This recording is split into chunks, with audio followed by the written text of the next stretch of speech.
Menos descontos. 24 milhões de trabalhadores brasileiros serão beneficiados com a nova tabela do imposto de renda. Saiba por quê no MGTV, que mostra ainda. Engavetamento de veículos mata 2 pessoas no Pontal. Um caminhão invade uma casa em Uberlândia e no Centro-Oeste, pagamento de pedágio na Fernão Dias. É agora no MGTV.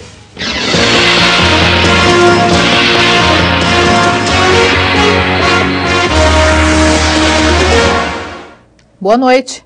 Desde o começo do mês, o imposto de renda tem uma nova tabela. Com a mudança e com menos descontos na folha de pagamento, já tem gente fazendo planos. Patrícia faz contas e planos. Trabalha este mês já sabendo que não terá no contra-cheque o desconto de quase R$110 do imposto de renda retido na fonte. A gente sonha, né, em fazer um financiamento com um carro, né, ou a moto. Assim como Patrícia, 24 milhões de trabalhadores brasileiros terão menos desconto na folha de pagamento a partir deste ano. Com a nova tabela do imposto de renda, o governo aumentou em 4,5% as faixas salariais sobre as quais o imposto incide e criou 2 novas alíquotas. Parece complicado de entender, mas não é. Com as mudanças, quem ganha até R$ 1.434 está isento de pagar o imposto. Para quem ganha de R$ 1.434 a R$ 2.150, a alíquota é de 7,5%. De R$ 2.150 a R$ 2.866 sobe para 15%. De R$ 2.866 a R$ 3.582, 22,5%. E acima de R$ 3.582, 27,5%. O que é justiça fiscal? Quem ganha menos, paga menos, quem ganha mais, paga mais imposto de renda. Só que isso gradativamente. Então a criação dessas 2 novas alíquotas foi justamente para beneficiar o trabalhador. O novo regime pretende estimular o consumo. A previsão é de que ele represente uma injeção de mais de R$ 8 bilhões na economia. O governo deixa de ganhar no imposto de renda e começa a ganhar em forma de consumo. Justificativa explicada no exemplo de Dona Cláudia. A dentista já procurou saber o quanto vai economizar. Está satisfeita com a redução do imposto, que deve beneficiá-la duplamente. A gente tanto está economizando, como nós também estamos ganhando. Porque se o consumidor tem mais dinheiro para gastar, consequentemente vai ter um retorno para a gente, né? Quem for declarar o imposto entre os meses de março e abril ainda terá o desconto em folha com os valores da tabela antiga. As temperaturas estão em elevação em quase todas as regiões do estado e a quinta-feira será de muito calor no Pontal do Triângulo, onde as temperaturas devem ultrapassar os 34 graus. Essas são imagens ao vivo de Divinópolis, no Centro-Oeste. Na cidade, os termômetros devem variar entre 18 e 27 graus amanhã. Veja agora os outros detalhes no mapa. O tempo deve ficar nublado a parcialmente nublado, com pancadas de chuva no leste, norte e sudeste do estado. Nas demais áreas, o sol brilhará forte pela manhã, mas à tarde surgirão algumas nuvens e há a possibilidade de chuva isolada. Veja a máxima em algumas cidades. 29 graus em São Gotardo, 30 em Uberlândia e Biquinhas, máxima de 32 graus em Ituiutaba e 34 em Campina Verde. Mais um acidente nas rodovias mineiras. Foi na BR-365, no Pontal do Triângulo, entre Ituiutaba e Santa Vitória. 2 pessoas morreram. O acidente aconteceu por volta das 3 horas da tarde. De acordo com a Polícia Rodoviária Estadual, havia fogo exatamente naquela margem da pista. Por esse motivo, carros que vinham nas 2 mãos pararam, mas um caminhão que descia sentido Santa Vitória não conseguiu frear, provocando um engavetamento. Na batida, 4 carros e 2 caminhões foram envolvidos. Este, com placa de Gureatã, foi o primeiro a ser tocado pelo bitrem. Acabou prensado contra um outro carro que estava logo à frente. Com o choque, houve vazamento de gasolina. Como havia fogo na margem da pista, o incêndio foi inevitável. Jair Faria de Souza, de 57 anos, e Maria Albino de Souza, de 50, morreram carbonizados. Um terceiro ocupante do carro foi retirado com vida e levado para o pronto-socorro de Ituiutaba. Este frentista, que voltava para Jataí, em Goiás, dirigia o carro da frente, que também pegou fogo. Tinha muita fumaça, fogo, e depois estava todo mundo parado em fila de ano, que eu nem vi onde estava o início da fila. Vim, parei atrás, veio outro, parou, aí só vi a pancada. E o de trás já pegou fogo e eu já tive que correr. Nós já buscamos levantar pela região algumas pessoas que tenham colocado fogo na faixa de domínio. Porém, até o momento ainda não localizamos ninguém. O engavetamento deixou o trecho da BR-365 fechado durante 2 horas. Somente no fim da tarde a pista começou a ser liberada. O engarrafamento chegou a 8 quilômetros. A outra pessoa ferida no acidente é uma mulher de 23 anos. Ela teve queimaduras no braço e está internada em observação. E por causa desse engavetamento, mais um acidente agora há pouco na mesma rodovia. Foi a 12 quilômetros de Ituiutaba. 3 carretas bateram. Uma mulher e uma criança que estavam no último veículo tiveram ferimentos e foram encaminhadas ao pronto-socorro de Ituiutaba. Acidente com morte também na BR-452 que liga o Triângulo a Belo Horizonte. Veja em 1 minuto. O caminhão carregado de tijolos bateu na lateral desta carreta que transportava veículos. O motorista do caminhão morreu na hora. Os bombeiros tiveram dificuldade para retirar o corpo das ferragens. O peso da carga prensou a cabine que ficou destruída. Com a umidade, os caramujos africanos causam transtornos à população e aos agentes de saúde em Araxá. Eles surgiram no município nos anos 90 e sempre depois de chuvas intensas, voltam. Os caramujos africanos podem causar doenças. Para exterminá-los, é preciso capturá-los com uma luva e queimá-los. Em Cláudio, no Centro-Oeste, um adolescente de 15 anos ficou acorrentado por uma semana em casa. A mãe disse que foi a alternativa que encontrou para evitar que o filho, que é viciado em crack, cometesse pequenos furtos. Apesar da medida ser caracterizada como crime de cárcere privado, a mãe não ficou presa. O Conselho Tutelar vai encaminhar o jovem para a casa de um tio. Mais de 100 famílias que fazem parte de um movimento de sem terra estão numa fazenda entre Uberaba e Uberlândia desde ontem. Eles ocupam uma área que já estava invadida por um outro grupo. De acordo com o INCRA, a propriedade é improdutiva.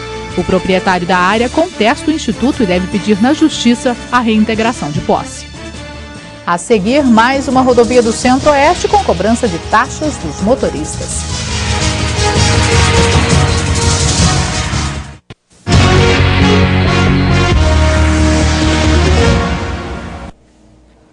O motorista que segue pela rodovia Fernão Dias, principal ligação entre Belo Horizonte e São Paulo, tem que passar por 2 praças de pedágio em Minas. É a segunda rodovia que corta a região Centro-Oeste a ter a cobrança de taxas. Pelo posto de pedágio do quilômetro 546, próximo a Itatiaiuçu, passam por dia 13 mil veículos. Desde o dia 19 do mês passado, os motoristas pagam um valor que varia de 55 centavos a R$ 6,60 para trafegar pela rodovia Fernão Dias. A taxa é aprovada. Com o pagamento do pedágio, a gente acaba tendo uma rodovia melhor para trafegar. Rogério veio de longe, da Bahia, para levar 10 passageiros para o litoral paulista. Pagou R$ 1,10 sem reclamar. Vale a pena, a rodovia está ficando melhor. 562 quilômetros da estrada que liga Minas Gerais a São Paulo passaram a ser administrados pela concessionária. Mas 6 postos de pedágio como esse vão ser instalados. E a previsão é que sejam feitas melhorias como a construção de terceiras pistas, de passarelas e a reforma de 64 trechos da rodovia Fernão Dias. Ele espera a melhoria da estrada, acabar com os buracos, porque está dando muito acidente, os buracos, aí que a gente tem que melhorar muito. Outro posto já está instalado em Santo Antônio do Amparo. Em 25 anos, a concessionária promete investir pelo menos R$ 3 bilhões nas estradas. Os usuários também podem contar com serviços de apoio, como o guincho. Quem não está satisfeito é este borracheiro. O número de clientes diminuiu 40% com as melhorias já feitas na estrada. Deu de ontem que eu não faço nada aqui, entendeu? Aí fica meio difícil, né? Eu pago pedágio, ida e volta, todo dia que eu passo para lá e para cá, eu moro em Itatiaiuçu. A outra rodovia a ter a cobrança de pedágio é a MG 050, que não é duplicada. E o motorista de carro de passeio paga R$ 3,30 para cada praça. São 5 pontos no estado. Um caminhão invadiu uma casa em Uberlândia e quase provocou uma tragédia. O caminhão desceu desgovernado esta rua no bairro Jaraguá e só parou quando invadiu esta casa. Ele está com o manete acionado e o toco nele. De repente um senhor falou, daí o caminhão está descendo, eu saí correndo. E que eu já achei de fora, ele estava aqui dentro, eu nem vi quando ele entrou. O quarto e sala ficaram destruídos. 2 pessoas estavam dentro da residência no momento do acidente. Uma senhora de 78 anos foi arrastada até o final do que sobrou do quarto. Ela tem AVC, né? Então ela não anda, então o caminhão pegou ela, empurrou ela com cama e tudo, e os escombros para fora. E aí eu cheguei aqui, não tinha nenhum carro aqui, eu peguei com o meu carro e levei ela pro UAI. E ela ficou lá, está lá internada agora. A Defesa Civil vai avaliar se a casa corre risco de desabar. A aposentada teve ferimentos leves e está internada em observação.